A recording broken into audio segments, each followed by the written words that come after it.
Here we are again, another month, and the crew is back. Noticeable in his absence is Rob Goyer. He is at a wedding. How dare he schedule a wedding on the night that we shoot? But that's okay, because we are blessed with the presence of Wayne Demers here. I'm starting to see a pattern here. I feel like he doesn't like Ken. You ever notice how he doesn't really talk to him? Nobody. He doesn't, yeah. Ken, I don't think. You're a good guy. You talk to me sometimes. Just on camera. So here we are once again. We don't interact at all off camera. It's a really lovely relationship. Ken Lee, the Crank File, Wayne Demers, the Dope Sheet, Tyler Hamill. I just work here. Oh, there we go. See, one of these days he'll have a better title. And Chris Mills, That's the name of my blog. owner of Great Stories.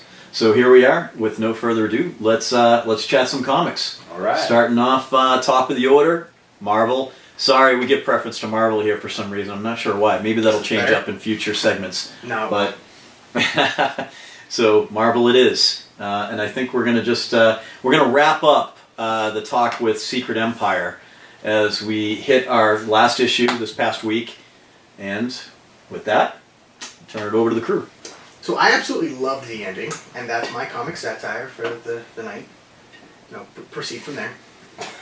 So the joke is that if you've tuned in previous episodes, Tyler never is caught up with the storyline on Secret Empire. There's so much Deadpool to read this month. Lots of Deadpool. As you know, there's no shortage of Deadpool appearing everywhere.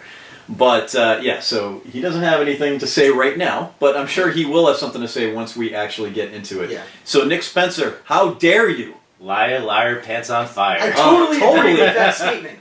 Totally. We heard interviews that it wasn't going to be the Cosmic Cube that was going to bring things back to what is normal. And maybe it wasn't in the way that people might have thought the story would go, but ultimately, yes, it was. It was the Cosmic Cube. I think they tried to play it off semantics, saying that, okay, some of the destruction and the repercussions of what happened are still in effect. Like, we still think that Black Widow is dead. We still think that, what's his face there? The guy shot in the opening salvo. Oh, Robert. No. The other dude. The opening salvo. Yeah. Who, Yeah. Rick Jones. He was the... Executed. Him. Executed, yes, Oh, yes. okay. Rick Jones. So we still think he's dead as well. Yeah. And, like, Las Vegas is still destroyed. That's right. But outside of that, everyone seems just returned back to normal by the Cosmic Cube waving her hand. It felt like a little bit of a disappointment to me.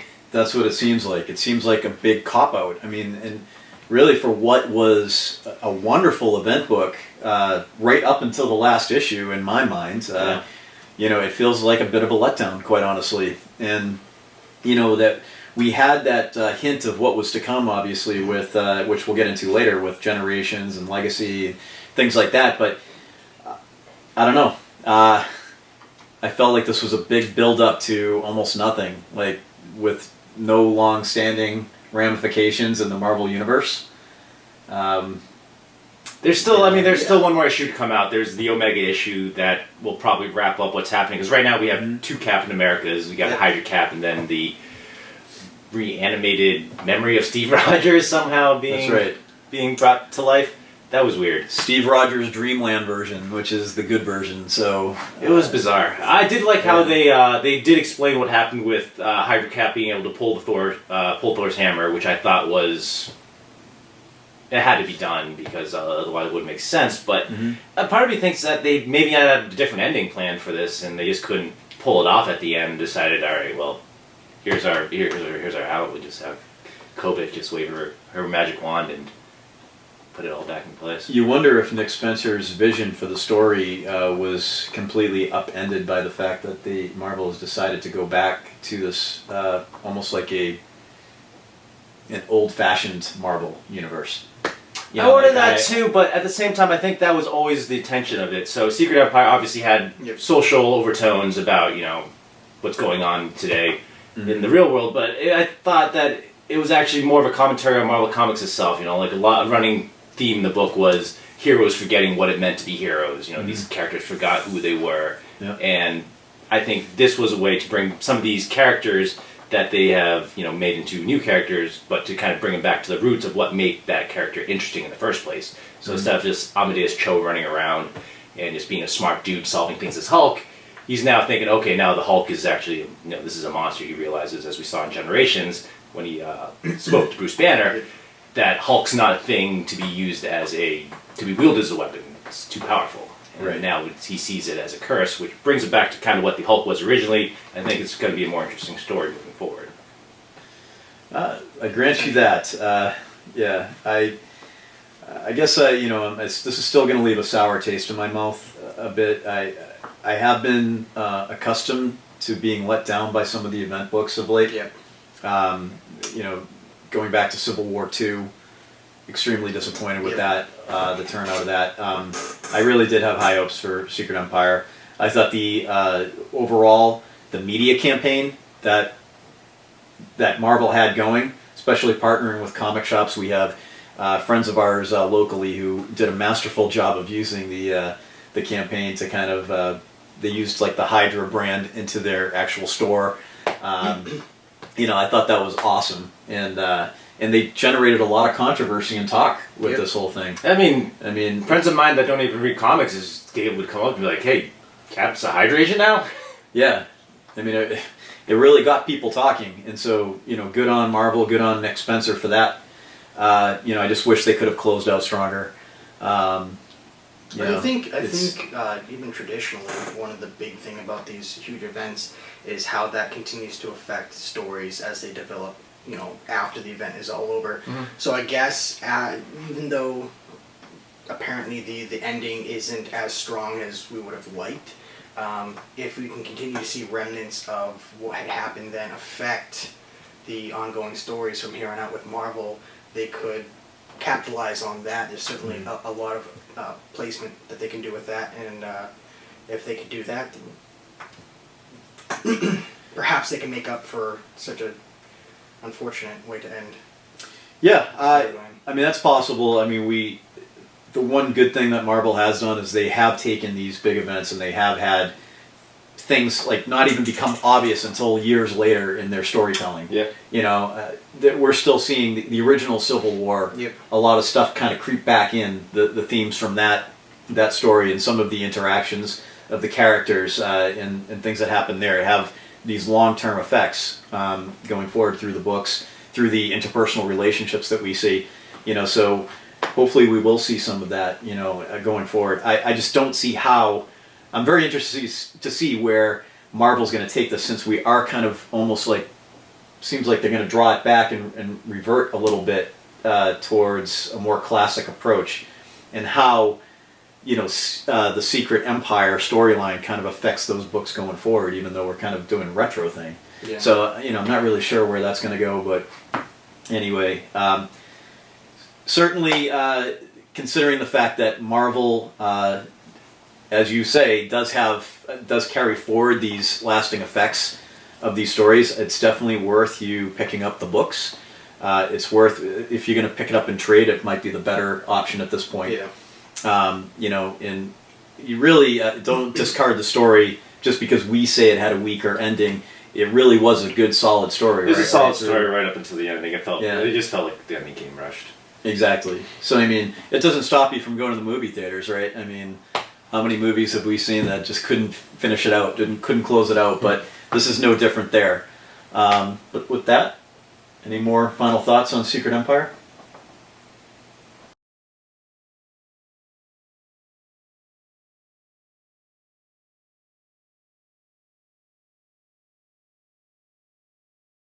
So I think the next thing we're going to talk about is Deadpool kills the Marvel Universe. Yeah, so this is what I was reading instead of being let down by Secret Empire, because it certainly hasn't been letting me down. The spin that they take with Deadpool kills has just been absolutely awesome, and I think they're towards the end. How many issues are there supposed to be? We're up to issue 4 now. I think they have. I'm not sure. I want to say it's a 5-part. Yeah, I think the next one's gonna be the last one, because we just reached like kind of that turning point where I think Deadpool is ready to. Spoiler alert. But Deadpool isn't necessarily in control of himself when he's been killing all these superheroes. The Red Skull and team of villains became very organized and was able to come up with a trigger word, to put Deadpool into a frenzy where he finds a situation where he can kill them without him even realizing that he's killing them. You mean Deadpool's kind of working for Hydra in a way? Wait a minute. That sounds a little bit familiar. Well, and see, that's the interesting thing, is that this isn't even Hydra related. This is a completely... I mean, Red Skull is the one who is heading off this organization, but it has nothing to do with, him being the head of Hydra. Right. But, so you have all these, like, marquee characters that, like, are just dead without, you just find out that he's dead. They're dead, like, from panel to panel, like, massive groups of heroes just dying. And then you have this core cluster of heroes that are trying to get to the bottom of what's going on and put a stop to it. And when they finally get it figured out, none of them make it long enough to actually help Deadpool. So it really has come down to Deadpool needs to put a stop to this, and even he doesn't really know what he can do to overcome this trigger word that has been used to put him into these frenzies. So I'm really interested in seeing how he's going to put an end to it, and who might actually survive this, or if he's really going to end up killing everybody. You know what I liked particularly about the beginning of the story, is that it starts off almost like a detective story. Yep. You've got this group of heroes or anti-heroes, as it were, basically coming together. Really disparate type of cast of characters, kind of all on a task force, basically, trying to solve, like, who's killing off all these superheroes. And let's see, so who's on this? We got Moon Knight. Moon Knight. Punisher. Yep. Cable is in there. Misty Knight shows up. Jessica Jones. Yep. There's a bunch of them. Moon Knight, we found out that he's got a direct line with Gwenpool, that she's working for him as like a field agent, and she actually gets on the inside. She's the one who discovers who's actually behind everything. Mm-hmm. They had like a whole group. I think what's her name? Hawkeye. Kate. Oh, Yeah. Yep. Yep, she's in on it too. And there's some, like, the crazy thing about it is, like, how gruesome some of these deaths are. Like, Peter Parker falling, just his head just like chewed right off. Like, Pretty great. There's just like entire like, and there's no time developing a lot of the deaths. Like, a lot of them is just like, all right, this is what Deadpool thinks is going on, and this is what's actually happening. And this group of heroes are all dead, and this is what Deadpool thought happened. It's just like, panel by panel, just heroes being slaughtered in the numbers, and it's like, how did he even get this ability? Like, it really shows how powerful Deadpool can be if he has no idea what he's doing. Which he most always does. always. I mean, it's literally the way he defeated Taskmaster. So I really did. I like the interaction he had with Gwenpool in this Yep. issue right now. Yep. Deadpool, and as we saw in the first volume of Deadpool Kills the Marvel Universe, he's very much aware that he's in a comic book, and he's basically trying to escape and free everybody by killing them. Yep. He thinks the only way that we can free them from the confines of these pages is by murdering these guys. So he was completely aware of this meta thing that was going on. In this series, he's no longer aware of it, but the funny thing is, Gwenpool's the one that's aware of it, and she's the one that informs him, like, hey, this actually isn't what's going on. There are some hints after his interaction with Moon Knight. He starts to realize that there are hints. He's aware that what's going on, Something's and now up there. he's trying to, like, because even in the first issue, he like tries to get a note out and basically say, "Help me." Yeah. Even though he's not, even in the trance, he's not aware that he's even crying out for help. Some crazy part in his brain is aware. So, like, there's that, like, void between his coherency and his incoherency where he actually exists, and in that dull moment shifting between the trances, he's able to get a little bit of coherency out and is completely aware of what's going on before it's all gone again. And he, through his interactions with Gwenpool, he's finally able to bring that to the forefront of his mind, and now he's preparing to, fight against this. Because obviously he doesn't like being controlled. Who does? But of all people, Deadpool. That's funny. It sounds like you totally don't recommend this to our reading audience. If you have a problem with blood or gore, you should read it. Because there's plenty of it, and you would probably be completely over it by the end. Just overexposure, that kind of thing. I like it because, specifically because of all of Deadpool's antics, like when he's in his own world and he's like killing everybody, like the scene where he uses Medusa's skull to kill all of the gods, like, you know, Hercules and Thor and all of them. In his mind, he's playing volleyball with them. It's all very And it's simple. just, and it's just, it's some of the interactions they had are just like so hilarious. And then there's that backdrop of, oh, you actually see what's going on, and it's gruesome and cruel and just ugly. But he doesn't see it that way because he's, you know, he's in this trance where he's in a completely different world. And for him, somebody who jumps like the fourth wall like anything else, it's normal for him to be in these situations that are just goofy and fun, you know? That's normal to him. So even where other characters are like, wait a second, this isn't quite right, he's like, oh yeah, this is right. It's a comedic tragedy. Classic one. So that one's definitely a good one. You should check it out. It's not done yet. By the time you see this video, we might have gone to the last issue. Yeah. So enjoy that one. The next one we're going to talk about is Mace Windu. Mace Windu. Yes. So hope everybody had a happy Force Friday. You I know, I did. I got and stickers. you went somewhere and picked up some Star Wars swag, or maybe you picked up Star Wars Destiny game. It also came out Star Wars Mace Windu, Jedi of the Republic. It's an interesting story. It takes place right after the Clone Wars, where the Jedi Knight now become generals. And Mace Windu isn't very comfortable with this role, but Yoda says, hey, you know what, trust in the Force, trust in yourself, I trust in you. So Mace Windu picks up Kit Fisto. Kit Fisto is a Jedi Knight, kind of popular amongst people. We've seen him in the Clone Wars and in the movies, and in Star Wars, the Clone Wars, the animated series. So, and then two new Jedi, or at least new for me, if they were ever in any Legacy books, I'm not sure. But Praset Dibs and Risa Mano, two other Jedi that join Mace Windu on a mission to the Outer Rim. Pretty much that's the crust of the story, without giving too much away. But interesting first issue. Certainly sets the stage for what is probably going to be a really good second, third issue, probably a very good series. And I believe there's a number of covers that are out there, variant covers for it. But yeah, you know, if you're not getting your fix in Star Wars stuff, because also out on September 1st was Captain Phasma.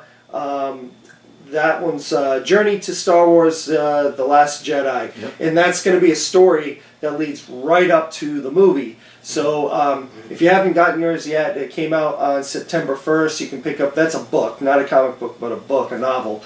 So you can pick that up. But if that's too much reading for you, then definitely take a look at Mace Windu. I definitely was struck by the fact that I think a lot of the Star Wars series, especially the mini-series books, the first issues for me in a lot of cases have been pretty underwhelming. You know, Darth Maul, I liked the series, but the first book I was kind of like, eh. Yeah. Same with Chewbacca, same with Leia. Han Solo. Although Han Solo's first was pretty decent. That was a decent one. But I mean, by and large, I thought the Mace Windu issue #1, it started off a lot better than some of the other series, which I turned out liking the other series. But yeah, I mean, I got to say I'm very, very encouraged by Mace Windu's first one. It was probably a character that I had not as much interest in, because it's a character that's generated from a series of movies that were so. well, you're being generous in my mind. I thought they were terrible. So you know, I was pretty happy with the result. I think that's part of the reason why this appealed to me too, is because a character that we didn't have a lot of backstory before. You know, we know everything about, you know, Leia and Lando and all these guys. It's nice seeing some backstory to this guy that pretty much on camera, on the movies, he was just a badass, right? Yeah. Always super confident. I think the cool angle that this book took was that he had a bit of self-doubt as far as like, what are the Jedi? Is what the Jedi Order doing? Waging war? Is this the right thing for them to be doing? And there's just definitely a self-doubt that was reinforced by Yoda telling him just like, trust in the Force, it's gonna be fine. We all know this is gonna turn out fine. Yeah, that's right. So that's gonna be an interesting angle. I hope they play that up throughout the series. But I thought it was solid opening issue. I I kind of have a special interest in this because I'm one of those people that subscribe to the idea that maybe Finn is Mace's son. If he had survived that fall. Because he's like the only other black guy in Star Well, Wars. no, not Galaxy. specifically because there were hints. It's him or Lando. In The Force Awakens, there were hints that he might have been Finn might have been Force sensitive. Right. And the thing about Mace Windu is that he, at least outside of like the movie realm, within the rest of like the Star Wars canon universe, it's known that he was supposed to be a great Jedi, which is essentially meaning that he found a way to balance the light and the dark side. He didn't pull one way or the other, and that's something that I think is very important, especially considering that Star Wars is more or less based around this concept that eventually someone is supposed to bring complete balance to the Force, and they're trying to get to that point. And so when they came into Force Awakens, everyone's like, oh, Rey's going to be the one who's going to bring balance to the Force. She's going to be the actual chosen one, because it wasn't Luke and it wasn't Anakin. But I have my serious doubts that she's not going to go the way of her grandfather. Well, if she's a Skywalker, I have a feeling she's going to go dark side. I see a lot of fear in her. I have a feeling that she's going to go dark side, and I have a feeling that the true Force balancer is going to end up being Finn. That's my personal belief on what's going to end up happening in the next couple of movies. And if it came to be that there's a potential that he could be Mace's son, that would make sense to me.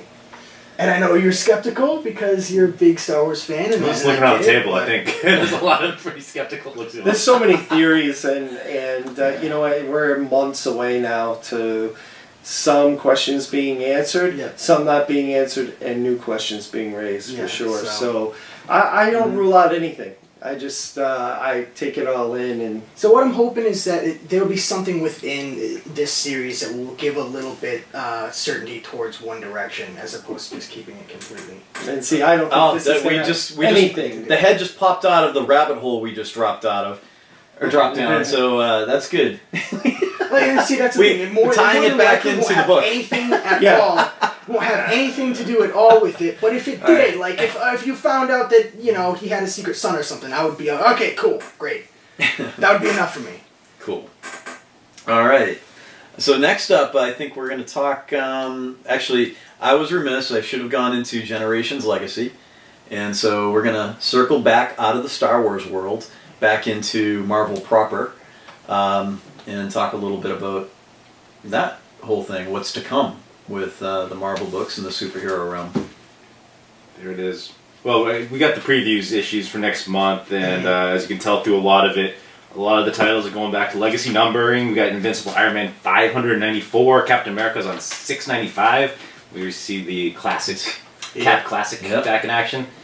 So it looks like they're taking some of their characters, bringing them back to their roots, and continue with legacy numbering, so when they hit those important milestones, they can do a special oversized issue, premium foil covers, and we'll all go out and pay. It'll probably only be like $10.99 a book or something like that, so don't worry. Awesome. With Legacy, I know with Legacy, a lot of people, there's been a lot of controversy. They're releasing all these Legacy books with lenticular covers, and I think we're all fans of the lenticular covers. Absolutely. I am a big fan of them as well. I thought the ones that they did for the button were fantastic. I think Marvel picked up on that technology and said, hey, we can do these lenticulars, they can look sweet. Most of these are going to be, most of the lenticulars at least will be homages to, like, there's Amazing Fantasy 15. They're going to be homages to classic covers. Stuff that you'll recognize immediately, like that's X-Men 133. So they're super cool, but I think there's a lot of controversy over the stores being able to get these. In order to be able to order them, you have to order something like 150% of what you normally would order for the book. For a smaller shop, that's no problem. If you're ordering 10 copies of the book, ordering 15 is not a big deal. If you're one of those big resellers like Mile High that orders hundreds of these, suddenly you have to pick up 50 extra copies just to be eligible to order the lenticulars. Not very retail friendly. Right. That's right. But man, that looks awesome. That's he was just referring to Punisher War Machine, and this answers a question I had from last month when we talked, and I said, why didn't the Punisher numbering go back to the Legacy. old legacy numbering? and well, apparently it just needed another month's worth of solicits in order to get there. So we're onto it, which is cool. So yeah, so outside of maybe the business side and what Marvel's doing to market Generations Legacy, what have you guys thought about the Generations books that have been coming out on a weekly basis here? I think after Secret Empire 10, at least we have a little better understanding of what they're trying to do with those books. I think before knowing how they got to this vanishing point and why they were sent there, I think everyone's just very confused about who these characters are, what point in the timeline we are, where are we, what's going on. Almost seeming like it was something completely separate from the general Marvel universe. It was just like, okay, let's just throw these two together for like a one shot and see what happens when they interact. And it turns out it was. It was just like they just put them out in this alternate world. Yep. So that helped clear it up for Secret Empire. I think I didn't love the Generations books. But at least now they make more sense put into this context. It's just like, it's kind of cool, you bring the old and new together. So somebody who just buys, I don't read Secret Empire, right? But I have been buying Generations because I like the whole idea. So I don't know then what's going on and why that they're being thrown together. No, you don't. Okay, so the reason what happens at the end of Secret Empire, it's not a great explanation. So basically, after Kobik sets everything right, she sends a select group of champions that had fought against Cap the entire time on a spiritual quest in the Vanishing Point, where they go, they meet their predecessor, and from that interaction, they gain some type of insight into the character, and that insight will lead to where their series will then begin after Secret Empire. Gotcha. So it's just sowing the seeds for Legacy, basically. That's right. Yep. Yeah. And as of this filming, where we've seen the Hawkeye, Jean Grey, Hulk, Wolverine. Wolverine, and I think that's and Thor. Yeah. Oh, do you so see Thor? I didn't read that one yet. Yeah. We only had like a couple issues. We sold out of Thor before I could read it, so. For everyone who had one too. Okay. You should get the second print. So all the Generations are being published with a second printing done by the cover artist Francisco Mattina, who does like a lot of the painted. He did all the Edge of Venomverse covers. So he has that really cool. Too. Beautiful, right? Awesome. Yep. So apparently he did a set of variant covers for all Secret Empire. It was supposed to be a store exclusive. Whatever reason, that contract fell through. Marvel decided, hey, we're just going to do all second prints with these. So he has a connecting set of Mattina covers for the second printings. They look awesome. And every once in a while, for the prospectors out there, a second printing can sometimes be more valuable than a first, especially if they go with a really small run. Especially if they have alternative cover art. Yeah. Exactly. Yep. The collectors, it's something that they search out. So anyway, so aside from that, I think we're gonna go into you want to mention something about Totally Awesome Hulk? Yes, Totally Awesome Hulk. So we've been spotlighting the Weapons of Mass Mutant Destruction series. Yes. I keep doing the same Weapons thing. of Mutants Destruction. I keep saying mass too. I do the same thing. Mass Mutants Destruction. Yeah. We've been talking this book up here, and I've been spotlighting it in the Crank File. Pretty much every week one of these issues comes out. Batch H, who is the Hulk Wolverine mashup character we've been waiting for, finally made his appearance in Totally Awesome Hulk number 22, and that book has gone just nuclear. It's completely sold out. The first printing's out everywhere. You'll be very hard pressed to find one in your store. And it's doing really well on the secondary market. So this is a character that his story will continue throughout Weapon X. And if Greg Pak can write a real gripping story for this character, this might be a guy that has legs. Yeah. But something that we've mentioned here a couple times. I hope you guys have been listening and picked up a copy. Yep. If you haven't, good luck on eBay. You might find good luck on eBay. Might want to try to find some out-of-the-way comic shop in your area, that no one goes to. Maybe you get lucky. Yeah. Maybe you get lucky. Let's see. So with that, I think we go into DC talk. I think we're going to talk a little bit of metal.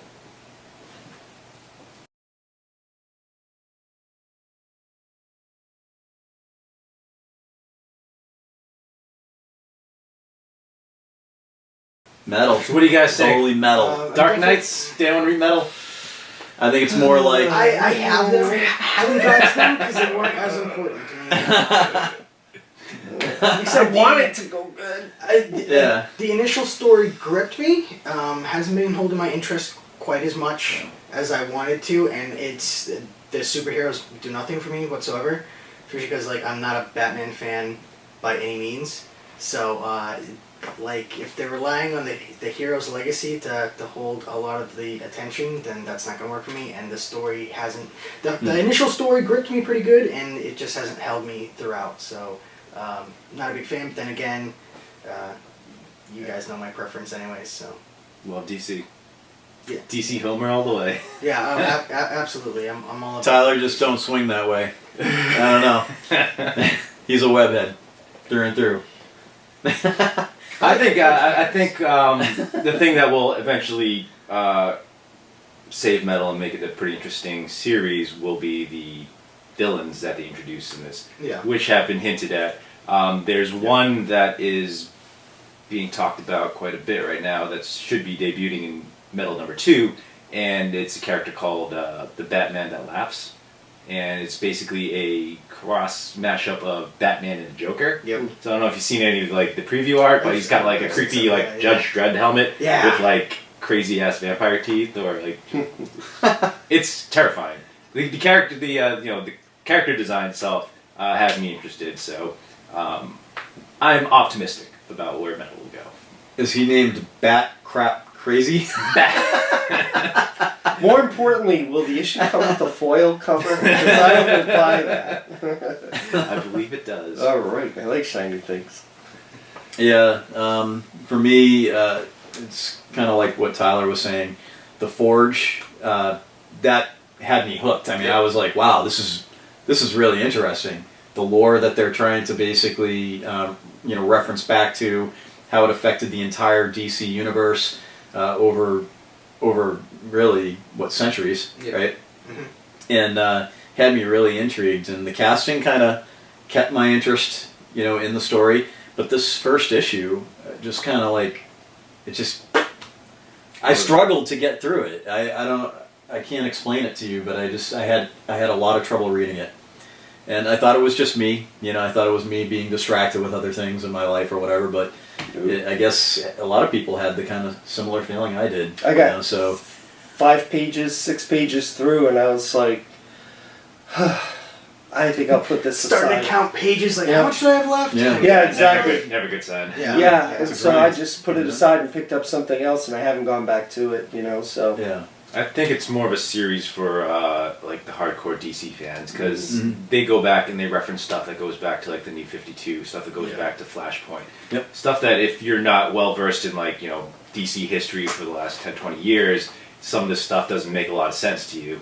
And I don't know, maybe they should publish like a companion book for it. It's like, here you go, this is what you should read. That's We a need good a couple idea. idiots guys over here. Yeah, exactly. These guys DC. Yeah. I'll Yeah. just ask Brandon. He'll know. That's true, yeah. That's going to be completely lost on our audience. Yeah. You know what I mean? Unless Brandon? Brandon- Unless Brandon's watching Yeah. it, then Yeah, Brandon will know. He's probably watching. Nah, I'm not gonna tell him anything. So what's next in DC land? we're working at the next big event for DC is going to be Doomsday Clock, so we're working our way towards that. That's going to be out in November. Next month, we're going to see a pretty big reveal in Superman. There's been this mysterious hooded figure, Mr. Oz, who's been seen kind of pulling the strings behind the Superman issues. It's crossed over into the Batman issues. We know that it's, with the name Mr. Oz, it really relates to the Watchmen. Yeah. That's going to relate with Dr. Manhattan, who we know is going to be a key component of the Doomsday Clock series. Right. So this Mr. Oz reveal is going to be big. There's been a lot of speculation of who the character is, what his motives are. It's going to be revealed this month in Action Comics, so I'm pretty excited to see where they're going with that. That's cool. I'm excited to hear all about it from you. You got it. Next month. Tune in next month. All right, let's find some DC material that Tyler actually enjoys. So, ironically, despite my distaste for most things Bat, I have traditionally been a Nightwing fan, And so we recently got, was it 2 weeks ago? They came out with Nightwing: The New Order. So this is a completely fresh storyline. We have issue number 1, and essentially what happens is 2028. Dick Grayson does something that I'm not going to reveal what, because you should read it. Does something to essentially take out over 90% of the metahumans in the United States, and he puts forth the effort to make it illegal to have superpowers. And so he, quickly jumped to the year 2040. He is basically in charge of this task force, making sure that metahumans stay under control, and he is seen by many as a hero who has saved the United States from metahumans and, to a lot of people, traitors, because he had to turn his back on all these people that really relied on him. But he's just a father who is trying to balance this life of both celebrity and heroism with his son. And in the end, there's of the first issue, there's a pretty big twist that kind of reveals everything that this story is going to be about. And I'm really interested to see in which direction it's going about, because it's not necessarily about Nightwing himself. At least within this first issue, it really revolves around his son.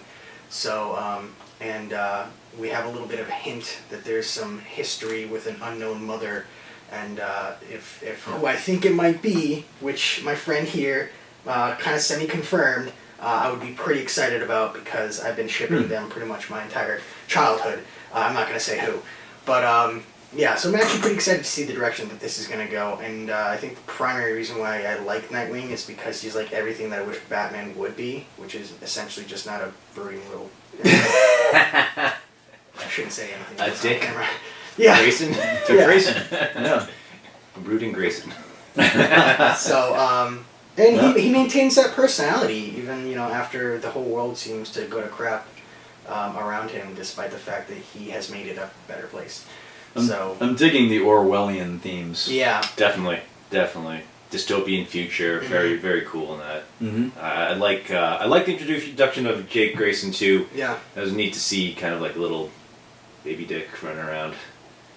And Jake Grayson? Jake Grayson, Jake yeah. Grayson, You find out very quickly that he is narrating kind of like this, like, here's a little bit of my backstory. And he gets towards the end of the book, and you're like, okay, so you've probably figured out what the premise of this story is going to be. And he's pretty central. Yeah. It was pretty central. I think this is going to have a lot more to do with how Dick Grayson's going to deal with things that are going on with his son, and his son's going to be the one telling the story. So agreed. And I mean, as far as a book, it's the first appearance of a new character, of a Bat Family-related character. Yeah. Granted, this is set in an alternate timeline and alternate history, but we've seen characters like Damian Wayne, who first appeared in an alternate timeline, but because he became popular, got brought into the DC continuity. That's right. I wouldn't mind seeing the same thing. I mean, especially if his If he has- mother ends up being exactly. You're right. So that's a completely different That's exactly it. So So good book. look at me getting Definitely. excited about DC. Would definitely recommend New Order. Yep. There's also a cover B that's done by fan favorite Paul Pope, which is equally awesome. And that is it's a miniseries numbering how many? Is it I Six? think it's a 6-issue. I 6-issue don't believe it series? says on the. Yep, 1 to 6. 1 of 6? Yep. That's very cool. So that doesn't wrap up DC yet, because we think we have one more thing to talk about, which is 25th anniversary. Oh yes. So typically this would be the month where we have Batman Day, and Batman Day was started about 4 years ago. It's roughly 4 years ago. I think so. Yep. What's the significance nothing of it? about being It's in the September? it's the anniversary of the release of Detective Comics 27. Oh, So the okay. first appearance of Batman. This is to commemorate his first appearance. Mhm. Every year they do Batman Day, so you give away free Batman swag, free Batman comics. They used to do cutout masks, which I really Yep. enjoyed. This year, because it's the 25th anniversary of Harley appearing in the DC animated series, they're going to do Harley Quinn Day. And I think it's going to be huge. She's going to get her That's own very- 25th anniversary She's- book that's going to be released with, I don't know, something like a million variant covers. She's definitely had quite a following since pretty much her debut. She's gotten huge, and when she hit the comic scene, she exploded. Do you think the most relevant character to come out of that era. I If wouldn't you- say most relevant, but I would definitely say like up there. I think she's the freshest Yeah. of the rogues that you get out of the Batman universe since probably its infancy, when you had the Joker, or you had maybe since Poison Ivy even. I mean, because she's such an integral part, because she's meshed in with the Joker, and then not only is the writing kind of forced her that way, now she comes away and she stands on her own, and I love that she stands on her own, because she's strong enough to stand on her own as a character. Unfortunately, there's still that string that's tied to the Joker, but that is who she is. Yep. Without the Joker, she truly isn't a Harley Quinn. I Yeah. mean, she could come out with another identity. Isn't that a thought for DC to go and say, you know what, I think Harley Quinzel will just become Harley, some bike-wielding, hardcore rogue. I'm hoping You no one know? at DC is listening to this. No, well, I never know. Well, see, that's interesting about Harley Quinn, is because while she still maintains the core of who she is, she has also changed in a lot of ways. She's Agreed. really grown and developed without changing the core of her personality. Well, I look forward to talking about Batman and Harley Quinn, the animated movie. I haven't watched it, zero. Right, interest. that's why I can't wait to talk about it. So I think the Harley Quinn I want to talk about is different than the Harley Quinn we're talking about here. It's just Probably like the most flavor. cosplayed character. Yeah. Female character. Yeah, I agree. In recent I mean, years. it's like Spider-Man, Harley Quinn, Deadpool. Yeah. Yeah. I think the most important aspect about Harley Quinn that really should be discussed in any forum is the fact that they're not giving enough limelight to Red Tool. That's important to me. And I think it needs to be known that he deserves more than just the background noise that he is right now in the Harley Quinn books. It's just, You ever seen that movie Multiplicity with Michael Keaton? I know I'm really aging myself here, but he makes. It's a guy who he doesn't have enough time in the day, Right. so he makes a copy of himself, Yeah. and then he makes a copy of the copy, and then there's a copy of the copy, Yeah. and with each copy he makes, it's a little less smart, a little less sharp, hey, Where are you going with this? What are you trying to say? We're on iteration 25 of our friend here? Well, I don't know. I don't know what I'm saying with that. What do you think I'm saying with it?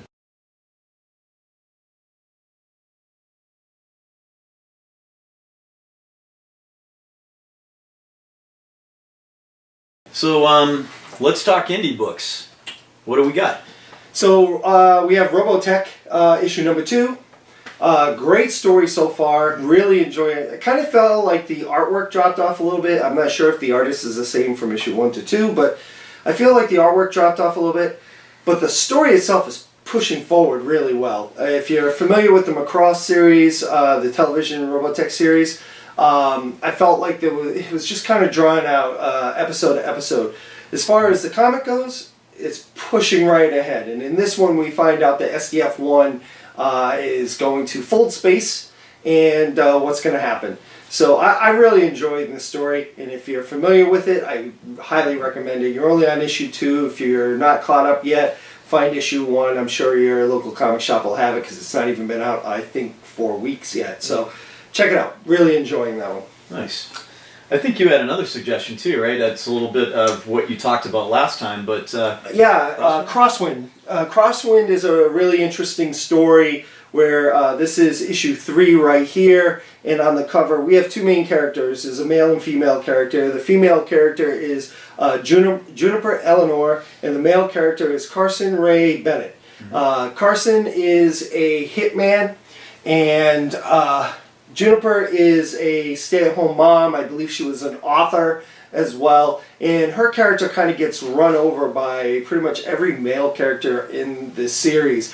Her husband, her stepson, all the kids in the neighborhood. There's a lot of adult themes in this, and it's very violent. But the main crux here is that we don't know why yet, but somehow these 2 characters have switched bodies. They don't know each other. They've switched bodies. And this was the issue I was waiting for, because I wanted to see how the human body female character who's been pushed around that's now embodied by the male character, how people were going to interact with him when he decided, hey, you know what, you're not going to push me around. This was the issue I was waiting for. I wanted to see how she was gonna, or he would handle the character, and you're not gonna be let down. This was really good. Again, it's a fun series. I like the fact that there's usually 2 covers for every issue, and each character is on a cover. So we're only on issue 3. I don't know if it's going to be a short run. I suspect it'll probably be about, I don't know, somewhere maybe 7 to 10 issues, but definitely a good read. Get out there, get it. You'll enjoy it. Cool. I think we got a little Walking Dead to talk about. Yes, we do. We have Shop Now, Walking Dead, the 2018 calendar. It's a San Diego Comic-Con exclusive, which also features a lovely reprint of Walking Dead #1. I was wondering what was stuck in there. I see something extra. Yeah, there's Walking Dead #1 in there. Now, not the Walking Dead #1, obviously, which would probably set you back a couple $1,000s, but you get a copy of Walking Dead #1, which is a fantastic read if you haven't checked it out. A good way to get prepared for Walking Dead and also for the 2018 year. Excellent. And that's not all Image has that is kind of exciting to talk about, but we have Image Plus Magazine, which recently featured the Negan, Here's Negan storyline, which was like 15 or 16 parts, but it started off now with a little bit of a new story from a very semi-popular, I should say, series by Scott Snyder. It's great. All-star creative team, Scott Snyder and Jock, doing a supernatural book, horror book, which I feel is where Scott Snyder really excels at writing. Creepy book about witches, and these aren't your witches of The Wizard of Oz with the pointy hats and the crooked noses. These are witches that somewhere down along the human evolution evolved down a different tree, whereas humans evolved down a more like more normal human route. These guys went more of a dark, sinister, spiritual route. Interesting choice of words. They're just these creepy beings, and people in the town who are aware of these witches are able to pledge other people to the witches, and basically it's like a sacrifice thing. So if I wanted to, I don't know, maybe my wife wants to have kids, and we're hoping for a son, a little help from the witches, and if I pledge Tyler to them, that just might happen. It's a good series. It's completely different. If you haven't read the first Witches series, you should probably go back and read it first. The new series kind of drops you off in the middle of a new setting, a new situation. You don't really know where the past characters from the other story fit in. It becomes more relevant more apparent towards the end of the story. But definitely worth, if you haven't checked out Witches Volume 1 yet, it's out in trade. Definitely check it out. And the second volume, it's good. It was creepy. Just classic Witches. Good stuff. All right. I have one suggestion. I'm a fan of The Howling, which was a horror movie from the early 80s. All the sequels after that are just trash. Don't even bother with them. But it has one of the best endings, at least from my perspective, for a horror film, especially of the werewolf genre. It's been finally given what I consider to be a worthy sequel, at least by the first comic that's been released here. I can't even tell you the publisher. It's a very small run, but find the Howling comic book, because it really just picks up where the original movie story left off, and that's definitely one to watch. I was impressed. I hadn't even heard of The Howling. Chris was actually the one that turned me on to the comic. I didn't realize it was a movie franchise, and I enjoyed the heck out of that first issue. Really well written, great dialogue, good art. I was really pleasantly surprised. Is The Howling a Stephen King thing? No. Not Stephen King. No. But one last thing before The Walking Dead. Issue 171 out this month. There's a little preview here. New character, the princess. She'll be out. She's obviously going to play a big role. She's feature front center. Will be one of the main antagonists. Yes. In the upcoming Walking Dead arc. So if you're a Walking Dead fan, you definitely want to jump on that. This is exciting news because it might actually get my wife to read a Walking Dead comic book. The fact that there's a princess in it. So if you're watching that kind of princess. Oh, never mind. Anyway, I think that's all the indie comic talk we've got. Yeah. So with that, I'll turn it over to you to send us off. Well, you can find me, Wayne Demers, out on Facebook.com/TheDopeSheet, or you can follow me on Twitter, The Dope Sheet. We'll have movie reviews out there. Make sure to read my blog, The Crank File. Goes up every Tuesday. I am sad and lonely here at Great Stories Comics and Games in Uxbridge, so you should come visit me during our store hours, which you can find on our Facebook page and or on our website, shopgreatstories.com. Thanks, guys. Appreciate you watching. Good, I like that. That's a good wrap up. Yeah, Way to push our There we go. things, right?